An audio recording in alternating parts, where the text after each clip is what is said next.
responsible for the proper functioning of the autonomous nervous system, which is responsible for rest, regulate, and digestion issues. A lot of children with autism spectrum disorder and ADHD have always have problems with respect to communication, emotional regulation dysfunction, sensory processing, and gut issues.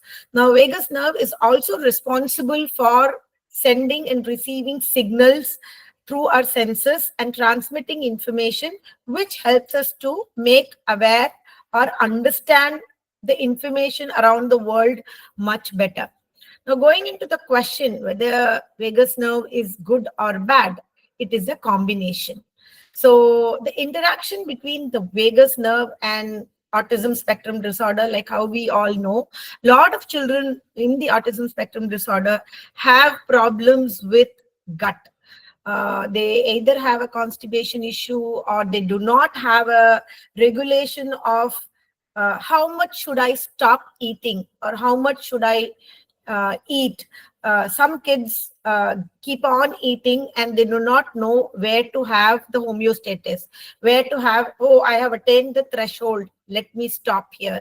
It all starts with our gut contractions and the release of enzymes, which is nothing but a good microbiome system. Now, because of dysfunction in the vagus nerve, with children in the autism spectrum and ADHD and some of the conditions which have a sensory processing disorder and anxiety disorder, OCDs, we see that because this is impaired, it starts affecting the sleep cycle. It starts affecting, like how I said, the gut. It starts affecting when to know to regulate your emotions or express your emotions. Now, these are the prima facie thing for us to communicate socially. So when this is being dysregulated, definitely one problem or the other keeps on coming. Then we also have inflammations. Some children will get rashes. Some children will perpetually be getting loose stools, GERD, acid reflux, irritable bowel syndrome. And some children will get red patches, or for no reasons there will be a non-pitting edema. So then we can clearly understand that maybe we need to check if there is an inflammation in the body. Now, cranial nerves, 7, which is the facial, and 10th is the vagus nerve, which regulates the facial expression, our listening, and vocalization. So these are the 3 important parts in total communication. When you're communicating, we have to sustain eye contact. We'll have to give joint attention. So joint attention is I am able to communicate with somebody by sustaining an eye contact. And then when somebody else asks me a question, I'm able to regulate myself, switch myself, transition myself to another person and reply and then get back to where I was doing it before. So that helps us to understand what interaction is going on, and it helps us to even make connection with the social cues or contextual cues for us to understand, okay, this is what they mean and this is how I'm able to communicate. Before even the symptoms of constipation, gut regulation, inflammation, everything starts, there is a period which a lot of professionals who are working in the field of vagal toning, chiropractors, have named it as something called perfect storm. So this is like how before the storm comes, we get a red alert, we get a symptom. These are the symptoms which I was talking about. Is there is a perpetual level of always an anxiety. Either most of the children with vagal tone difficulties or underactivated vagal tone will be sluggish. They will not like to take part in any of the movement-based activity. They will not like to be a part of any social gathering. And there will be times when parents will tell us, ma'am, he doesn't sleep at all. His mind is always active. So the shift from sympathetic nervous system to parasympathetic nervous system to dysregulate to calm ourselves down does not happen. So that period of frame is called as perfect storm. Is my pace okay, or do you want me to go a little slow? It's okay, ma'am. It's okay. Okay, thank you. So that is, we are going to now today talk about simple doable exercises which can be done to regulate the nervous system as well as increase the vagal toning activity. We cannot take the time clock backwards because most of the time ADHD or autism or anxiety disorder or any kind of disability, cerebral palsy, Down syndrome, any kind of disability is because of some trauma, birth trauma, or because of some uh, diseases which the parent have undergone, or any lifestyle disease like diabetes or thyroid dysfunction or anything like that, because of which there is a uh, platform where we get into children having certain kind of developmental delays. So we can't go back. But then when you look into the primitive reflexes, which is very, very important for us to achieve our milestones, the primitive reflexes is supposed to be integrated within 1.5 to 2 years of time. But for some children, these primitive reflexes are not integrated. So when they are not integrated, we get into certain kind of issues. We see some kind of developmental delays with respect to fine motor, with respect to gross motor, with respect to balance, equilibrium, with respect to cross coordination of both the hemispheres. So when such things happen, there will be always a developmental delay in any one of the domains. When you talk about child development, there are 8 predominant areas of child development. So physical and sensory is one of the important thing, where we talk about how is the vision, how is the hearing, how is the bowel movement, how is the sleep pattern. And when it comes to sensory, those of you who are in the field may know we have 7 sensory inputs, 7 senses rather than 5 senses, which we all know. So 5 are external sense, which we all know, which is vision, hearing, skin, taste, and olfactory, smell. So, and the other 2 are internal sense, which is a vestibular and a proprioception. So proprioception is nothing but an awareness of your muscles and joints when you are doing any particular activity, or when you're engaging in some task, or when you are into your normal functioning mode. And vestibular is your sense of equilibrium in time and space. So these are the 7 senses which helps us to perceive information. We call perception. What is perception? Making meaning of what we see, making meaning of what we hear, making meaning of what we do. So when there is a dysregulation, when there is a sensory dysfunction, then automatically the nervous system breaks down. When there is a dysregulation in the nervous system. So when there is a dysregulation in the nervous system, it's like a chain of cycles. So the autonomic nervous system is not able to do its regular functioning, and the parasympathetic nervous system gets affected because of it. And predominantly the 3 main functions which is necessary for our what do I call day-to-day functioning to an optimum level is sleep, and your eating cycle, and your movement-based activity, and your emotional regulation and social communication. So when this is predominantly getting affected, we get into something called perfect storm. So I am going to now give, after a few minutes of my slides, going to talk about some simple doable exercises or practices which all of us can do. It also helps not only children in the autism spectrum or ADHD, but it also helps the adult who always feels their cortisol level, their stress level is very high because of the work they are into, or because of the environmental stressors they are experiencing. They are not able to sleep, they are not able to regulate their emotions, they're perpetually feeling the anxiety level. All these simple doable exercises which help you to calm your nervous system. Now, the research says the polyvagal theory explains how integrating the facial gestures, which we call total communication, your eye contact, your body language, your movement of eyeballs, the nod of your head, the joint attention which you give, and the listening, not the hearing part. Listening is you listen to somebody and you make meaning of that, and then you give the communication feedback, as well as vocalizing, which is nothing but the production of sounds using the language component, which is words in any language, and we communicate social. So when we are doing all this during a communication interaction, then your vagus nerve is intact.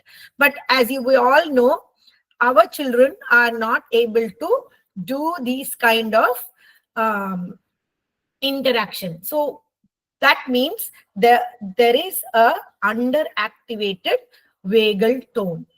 Now, steady changes incorporated in our daily routine, both for parents and children, will help us to have a meaningful day with less stress and a feeling of well-being. At the end of the day, we are all driven by our chemicals in the brain. We all know that there are different kind of chemicals which play their interactions, like serotonin, dopamine, endorphins, different kind of chemical reaction goes inside our brain. And the variations in any one of these chemical reactions will impair our day-to-day routine. So when you make some simple practices starting in the morning and while you're going to sleep, it just takes 10 minutes of your 12 hours daytime. You will definitely see within a month there will be a change, there will be a shift in terms of aggression, in terms of anxiety, better gut biome, better sleep, and children who have constipation issues, digestion issues, irritable bowel, all will seem to come down. So when you do these simple exercises, you will have a better quality of life with good mood, because dopamine and endorphins will be released. And it is also proven research wise that every day when you do these vagal toning exercises, there is a reduction in the frequency of the seizures. It is a proven research. Then the reduced inflammation. We all know our brain is an excellent organ which functions efficiently because of neuroplasticity. When some part of our brain, says for example, we have had kids who have had seizures, continuous seizures, and they were not able to be a part of their daily routine itself was very much difficult. So we have had doctors who have done a series of tests and process and analysis and research, and then after a point when they identified that which part of the brain has seizures, they have done surgery and removed that part of the brain.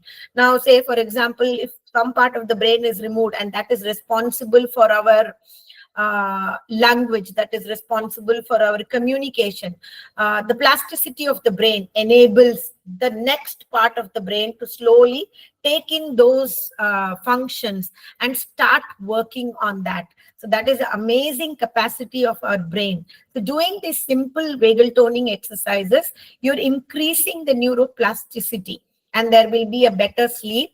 And like I have discussed before, constipation is at ease, reduced anxiety, enhancement in sensory processing. So we will be able to regulate our hypersensitivity modality. the children will, you will see definitely a change. And when all these things are put in place, children communicate better. I'm not talking about speech. Speech is production of sounds using words, but communication is you use words, you use tones, you use body language, you use alternative augmentative communication methods, and then you use body communication, you use dragging, all those things. So eventually, when children are giving a platform of multiple modes of communication, we have seen children started speaking in our years of experience. Then ultimately, children will start socializing because their body and their brain is in the calming mode, and then the new reset process starts. So I'm going to start off with simple doable exercises. So starting with the first and foremost is our breath work. So I'm going to demonstrate the 4-7-8 mode of breath work, and I would be happy and I would request all the participants to try along with me. So by the end of the session, those of you who are feeling little anxious, those of you who are feeling little hyper, you will definitely see in another 10 minutes you will be able to feel little calm. So there are two kind of breath work which really helps to activate the vagal tone and activate the parasympathetic nervous system. So I'm going to stop sharing the screen for some time and then do these exercises, and along with me all of you can start doing the exercises. So I'll be happy if people really do along with me, because that will give me a sense of, in online classes generally only the speaker is on the video mode and all others are in mute and all others are not showing their faces. So we really don't know how much input is going into the audience and how much receptive they are. So I request all the participants to try these simple exercises along with me. So I'm going to start with 4-7-8 breathing. I'm also a breathwork practitioner. So at any point of time, if anybody is interested in doing a session on breathwork and mindfulness meditation, I should also be happy to do that. Okay. So the first thing, either you keep your hands rested in your knees like this, or if you feel I don't feel comfortable, you can just cross your and take a couple of deep inhalation and exhalation before we start our 4-7-8 breath work. So I'm going to start with 3 or 4 deep inhalation and exhalation. Okay. So on the count of 1, 2, 3, we are going to start. Preferably exhale through mouth.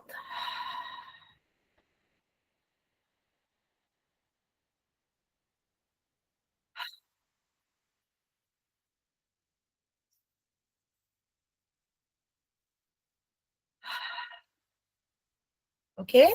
Now I'm going to do 4-7-8 breathing. So I'm going to inhale 4 counts through one of the nostrils, preferably the left nostril, and then hold for 7 counts.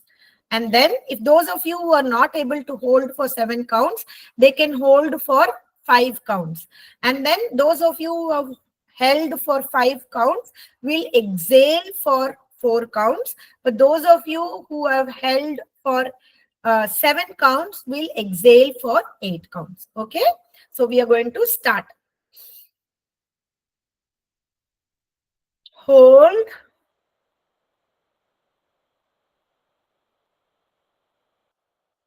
Exhale.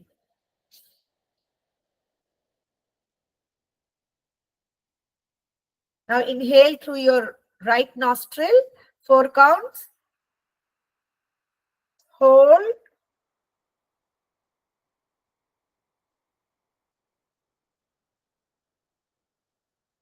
Exhale.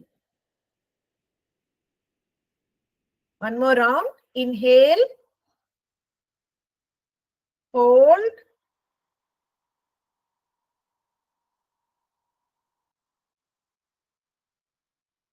exhale. Inhale through your right,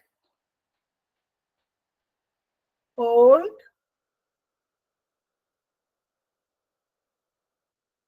exhale. Now slowly rub your palms, very slowly.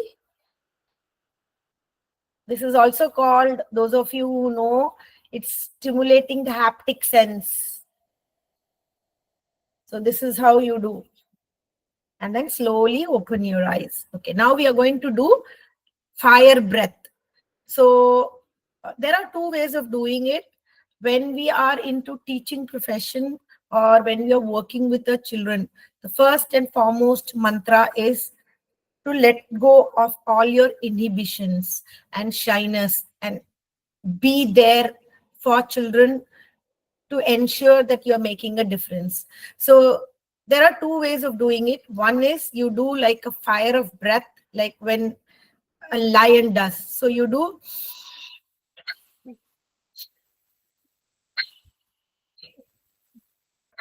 This is one way. The other way, I'm going to stand up and show. Some of you will feel a severe headache when they do this breath work, fire breath work. It has to be done minimum 11 times. So we have an alternate mode. I'm going to stand up and show.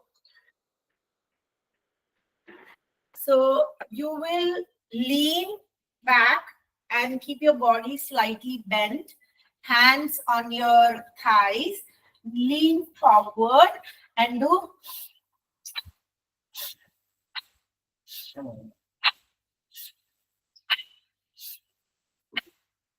And take a deep breath and calm yourself down. So that is breath of fire. So when you activate this, yes.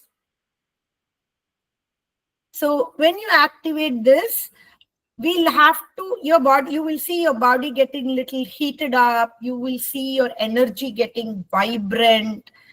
So there is a reset mode now on. Now slowly we'll have to calm that down. So the next thing what we are going to do is, again, I'm going to show. So we are going to do a 2-finger technique. So you use this finger, this is the thing, and keep behind your ears. With a moderate pressure. You're not going to do too much of pressure, but a moderate pressure. And you're going to rub that about 11 times. So close your eyes if possible. But if children are not able to close their eyes, it is okay. They can keep their eyes open. So if they are not able to do, parents can do this for them. After about 11 counts, slowly you will see the ears at the back becoming a little warm. And you will see the children getting little settling down. This also helps to regulate your gut. So, okay. So that is. Then I'm going to do, it is simple, very simple doable exercise. The cranial nerve starts from your brainstem to, so the predominant is your neck and your shoulder and your spine.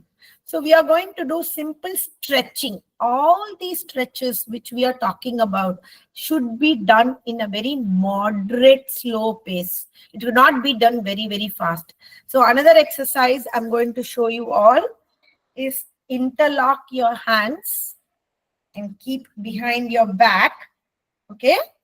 Now listen carefully. I'm first going to tell you what I'm going to do. Then I will do it and show. I'm not going to turn my head on either of the side, but I'm going to turn my eyeballs towards the right and continue to breathe until within 30 seconds, you will feel like having a deep sigh or a yawn. And then you turn your gaze to the other side and do the same process. Okay, so I'm going to start. 1, 2, 3. Take a deep breath. I am focusing on the right side. I'm not turning my head, but only focusing my eye gaze.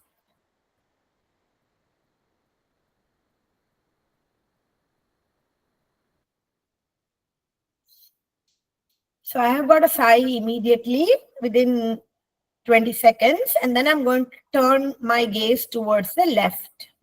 So if children are not able to keep their hands like this, you can ask them to interlock and hold on the neck. So this is the neck. And then you can keep it like this, rest on something and turn your gaze.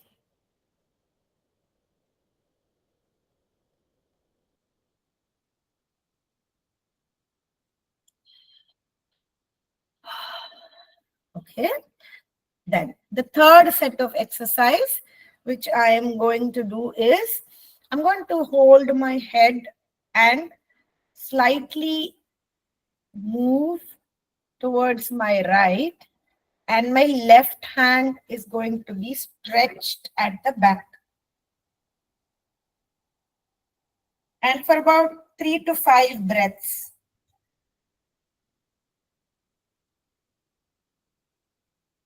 Then slowly come back and repeat in the other side. Then the next, I also said after the neck, it's the very important thing is our shoulder. So like how we have in dance movements, a lot of people move their shoulders. So the same way we are going to, you can play a small mild music if you want. If you feel the children are not able to do, you can play the mild music and you can do. So you will do this slight movements. If they're comfortable after doing the shoulder movement, you can now slowly hold yourself, and then you can do you are not moving the entire body like this. You are just moving your spine, upper back, upper chest and your waist. So I'm keeping like this and you're doing like this.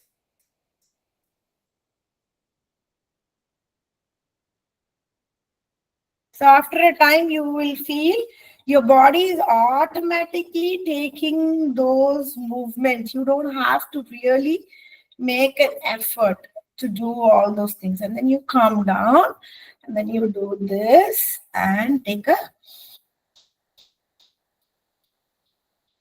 deep breath. Now, there are a few more exercises which we are going to talk about the gut. Is this position okay? Can you see my stomach? Okay. Thank you. So you're going to cup the hands, right hand over the left hand, and we are going to pump. Keep your hands on the belly button, and you're going to pump with. So your thumb will be pressed in your belly button, and you're going to pump it like this upwards. 1, 2, 3, 4. Keep your breathing normal. 5, 6, 7, 8, 9, 10, 11, minimum 20 times. So you do this. Okay. Then after you press your belly button, there'll be slight discomfort. So you do a slight rotation, and then you keep your hands little cupped because it will hurt. The lowest part of your belly, you will do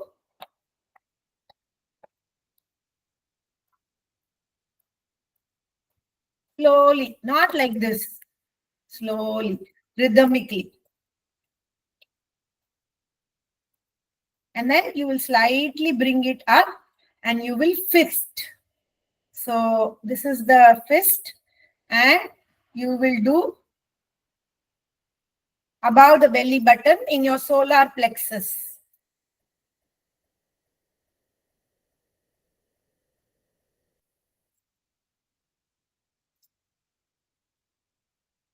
Then you will keep a fist underneath both your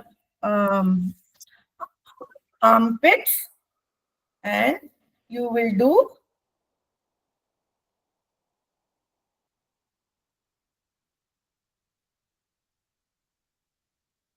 some 3 to 5 times. Once you have finished this, you will stretch your arm up as high as possible, lean towards both the sides, and just do this. Okay, so these are the simple, doable things. Then alternatively, what you can also do is you can keep a bowl of ice water, and if children are uncomfortable putting their face and neck in the ice cold water, it is only for about 20 seconds, not more than that. You can ask them to splash ice cold water on the face and on the neck. So that will also help to activate the vagus nerve. So I'm going to share my screen so that whatever I had talked about now, you will be able to understand it better. Is my screen there? Okay. Yes, madam. So breath work I started. Tap under the belly button, tap at the above belly button in the diaphragm, and twist the waist, which we did. Hand over hand and pushing in the stomach. The thumb should be inside your belly button, and you push in this movement. And the last one is kickstarting your anti-stress response by turning your head and thing and closing your eyes and taking a deep yawn. This is again cold water. Exposure to face or neck will increase the vagal tone. Rubbing the ears behind, two or to three finger technique. Then this we did. And also heavy proprioception activities. Those of you who are into the field of occupational therapy and parents, you're aware that proprioception activities like weighted jacket, weight lifting, lifting the water bottle, lifting heavy backpacks, and all different kind of animal walk which we do, duck walk, crow walk, gorilla walk, or bear walk, crab walk, all those are heavy proprioception activities. So that will really help you to activate your vagal tone and kickstart your regulation of nervous system, and which will in turn have effect on your socialization, have effect on your communication, anxiety, majority improvement in sleep cycle and gut.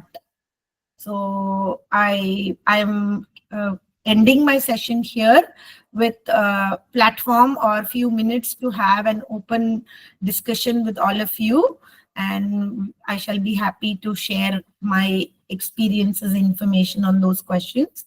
And I thank once again NIPMET for giving me this opportunity to share what I know and make a difference, not only for the parents and professionals, but also giving me a platform to enhance my potential, which I'm passionate about, is training. Thank you so much. Thank you, ma'am. So shall we open the forum for question and answers? Okay. Yes. So I am unmuting all the participants. So if you have any questions, you can ask.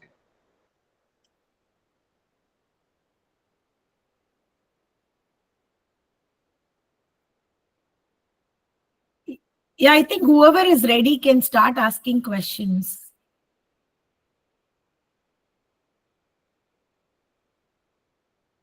Many of you have raised hands. Akila, Kalyani, Shahina, Mansoor. Yes, I have unmuted them all.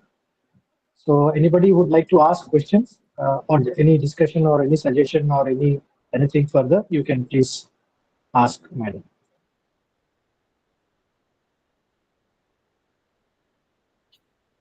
Kalyani, Shahina, Mansoor, and some of them have raised hands. I think sir has unmuted all of you. So could you just ask questions? Sujata, this is Soumya here. Hi, good afternoon. Soumya. Thank you so much. It was really interesting presentation. So just the question that I had is, because it was a lot, it was very interesting and it was very, very thought-provoking, right? So for people to take this forward, is there a formal training that they would need to do? Because, it's to do with the nervous system, so we need to be careful. They need to also watch out for signs that the child might present when they're doing the vagal toning. So maybe if you could share a little bit about, is there, apart from the activities that you've told us and understanding that, to go forward and make sure we do it responsibly? Yes. So when you are doing these vagal toning exercises, it is very important that professionals and parents understand a little bit of the anatomy. So as professionals, they always have a paper on anatomy with respect to developmental milestones when they're doing a child development, and a little bit of understanding over the different kind of the muscular and skeletal system, and little understanding of the brain. So there are somatic movement therapists who conduct these kind of vagal toning certificate courses with an intense theory module also attached to it, if some of you want to do it.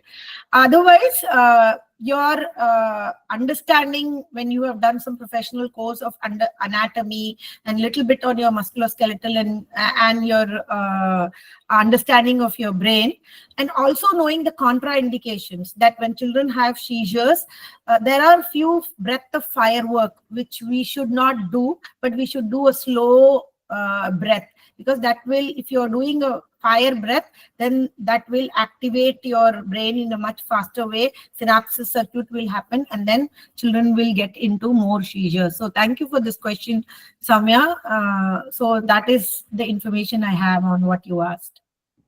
Thank you. Shahina, Kalyani, Agila.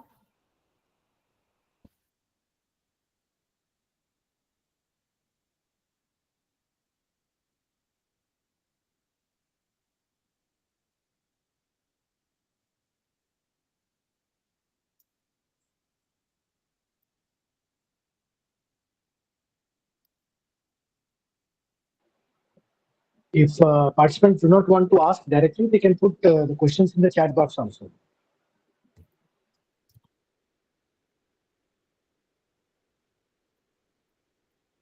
I would request every one of you to feel free to ask, because whenever NIPMED is arranging some sessions, they really ensure that there is a wide reach of information to everybody and people benefit. So the more and more we ask questions when such platform is open for us, it is better, because we get to learn a little bit more, which will have a direct impact on your children.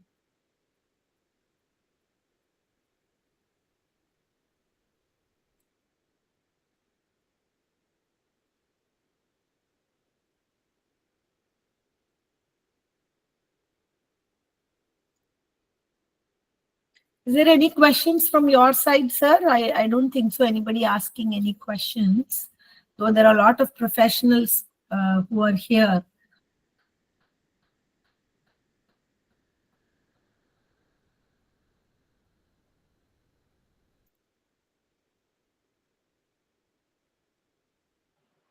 I was just wondering, as of the information that you have shared with regard to the exercises and the breath techniques. Sometimes, is it only for children with autism, or can children on the ADHD side can also be, taking Yeah. this It is not sort of only for exercise? children in the spectrum, but also for children with anxiety disorders, OCD, ADHD, and some of the developmental delays we see in the normal children. So it is not just, and it's also for people like us. Some of them are naturally little stressed personalities, and their stress levels are high. They are not able to multitask. They are not able to take in tension from our everyday environment. So, but for us, what happens is sometimes we are aware of it and we are able to detox ourselves. But with children in the spectrum and ADHD, their information processing is totally different, the way they process information. So they're not able to be aware that there's something dysregulated because they're not able to communicate. So making them do these simple exercises automatically will help them much better than it is helping all of us. That's all.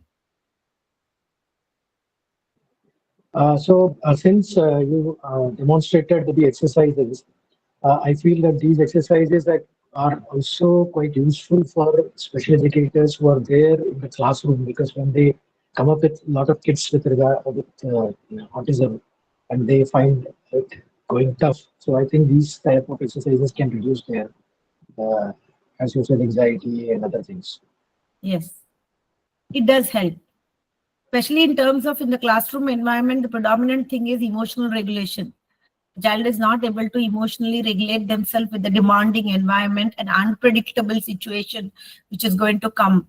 So doing these simple slow breathing, inhalation and long exhalation, and a little bit of neck stretches and spinal twist, which can be easily done in the class, not only for them, but as a whole class. As we can call it as a brain break activity for the whole class as well. And then after these little 5-minute break, you can start your normal session with the class and you will see children settling down.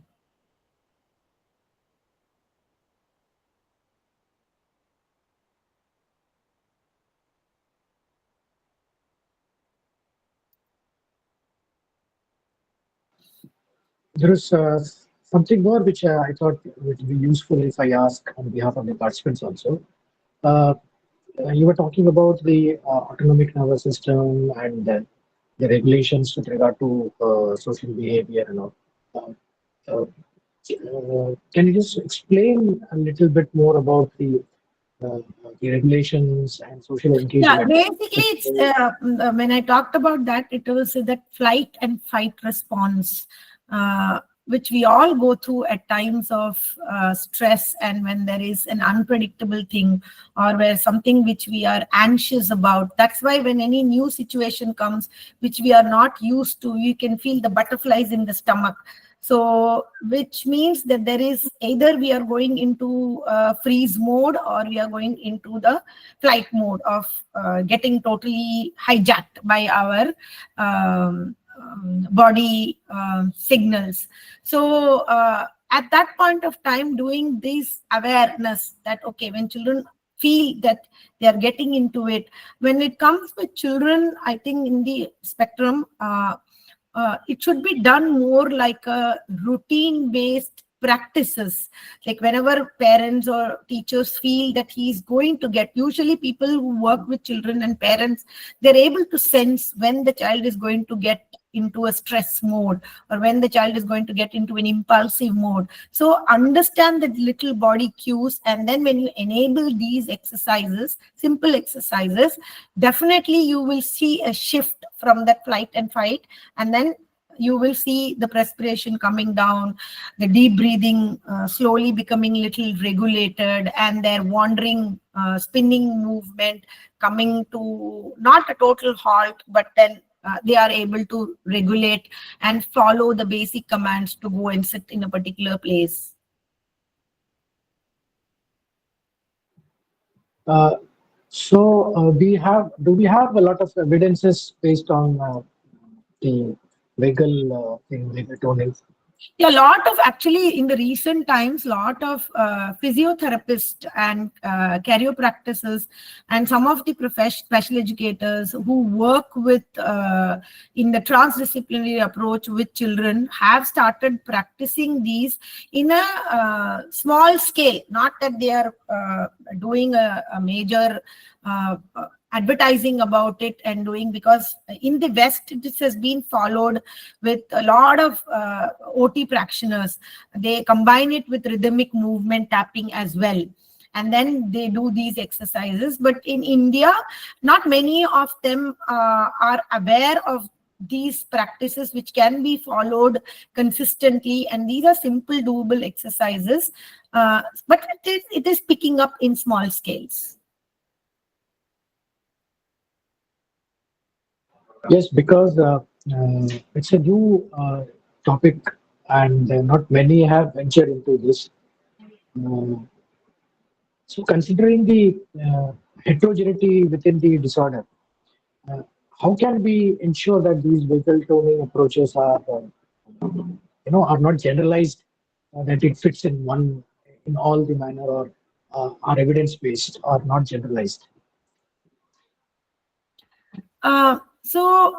Like I said, in India, we have not seen many pediatricians or doctors suggesting that. For some reason, that has not been practiced. But in the West, there are a lot of research articles and journals, and doctors who work in the developmental milestones of children have started suggesting these vagal toning exercises, not only for children in the spectrum, but for also children who are part of our normal developmental cycle, so that when they are exposed today, there are a lot of stimulations, there are a lot of different stressors from the environment. So they do not wait till the personality of a child becomes an anxious personality or an obsessive personality, but they have started incorporating this in the pre-primary and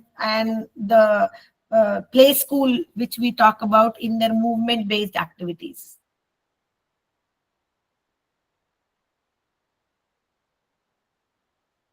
I started practicing this only in the very recent years, and I have seen myself a few results.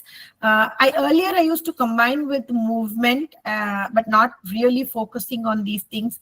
But I had a severe gut issues, which was predominant for many years. And then when I started doing this on a regular basis, I could see a leap of change in my gut. And we always say gut is your second brain. The moment your gut improves, the brain fog, the sluggishness, your agility level, everything, I could see a shift. When you're seeing a shift in all those things, and you are able to have a better sleep, better your day-to-day functioning, then automatically you will start feeling accepted. You will start making an effort to be a part of social circle, and your emotions will be always not on heightened emotions, but you will be able to know, okay, this is where my emotions are going, I need to regulate. Your awareness improves. Somebody has asked about the exercises. Can you share as a PDF copy to participants? Yes, I will do it. Probably I will jot it down as a PDF, and I will mail it to you, sir. You can mail it to the participants. Yes, ma'am. I think that would be quite helpful. So I'm seeing a lot of positive messages that have come with regard to your session. No questions have been asked, but all are informative session. Thank you. Thank you for a wonderful session. So all sessions, all of them have are giving comments on your session. I think there is no more question presently. Yeah, is there any video or recording? I have joined late, madam. Yes, the video of the session that is being held right now will be shared in a couple of days' time in the WhatsApp group. The WhatsApp group which we have created for this program, E-Information Series 21.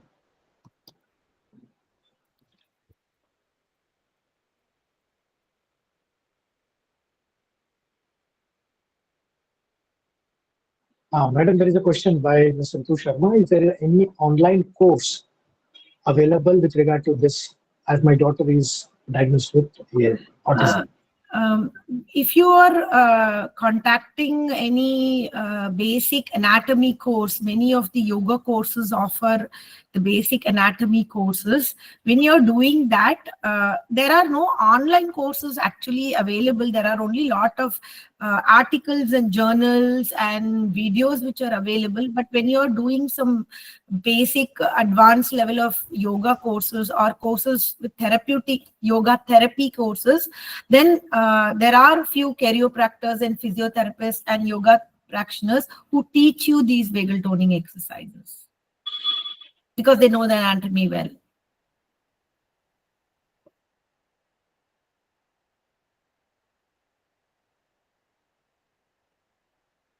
There are a lot of courses. When I say parenting course of ASD, I think whether it is a parent, whether it is a professional, yeah, there are a lot of certificate courses available, B.Ed courses available, where RCA recognized institutions on autism developmental disorder, ASD, everything.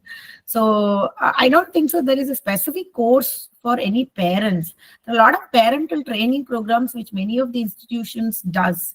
So you just have to keep your doors open and keep observing, because across Chennai, lot of organizations keep doing webinars, and NIPMED is known for that. I mean, conducting these e-series has been phenomenal success, and they have been very what do I say, very, very effective in choosing the professionals across different various tribes with actual hands-on experience, and allowing them to share this platform with all of you. So I think keeping your doors open and attending all these courses itself will be like a mini course for parents. Can you share the link she's asking? As I stay in Aurangabad, she's asking some link. What link is she talking about?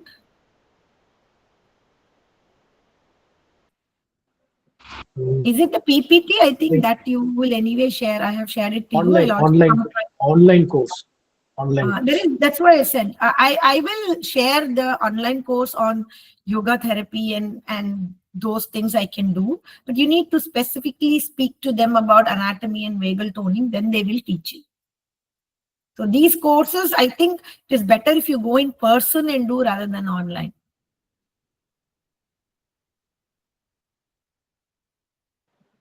Maybe we can take your help, madam, and we can propose something with regard to these exercises, and we can come up with a PDF, a small booklet.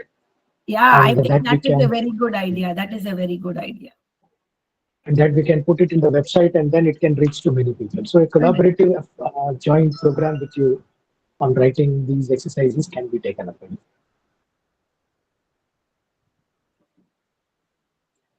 So yes, time is 12, and now we would like to close the session. Dear participants, we are very thankful to you for having joined us in this e-information series number 21, that is on interlink between vagal toning and autism spectrum disorder. And we are really happy and privileged to have Madam Sujtha Sriram, educational consultant, trainer, counselor, and special educator from Chennai, who spent around 40-45 minutes in explaining the interlink between vagal tone, and also giving us a demonstration on the exercises that we can use with our children having autism spectrum disorder. So on behalf of the entire team of Department of Medical Science Service and Program Unit, and on behalf of our director, Dr. Nachiketa also, we thank, and on behalf of the participants also, we thank you, madam, for taking a wonderful session on this, which is generally not being touched upon, and you have touched upon on very specific and required topic.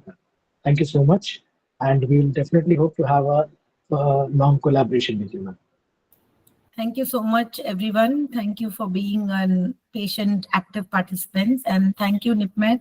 Thank you, Rajesh sir, for literally being behind me for the last 3 months to make me do the e-series. It's just that there was a lack of time which I could not accommodate during the school hours. So it has been a very fruitful collaboration for NIPMED since Vidyasagar days, and I truly value and cherish it. Thank you so much. Thank you, ma'am. Dear participants, the feedback link for certificates is put in the chat box, so you can fill and you can get your certificates in a couple of days' time. Thank you all.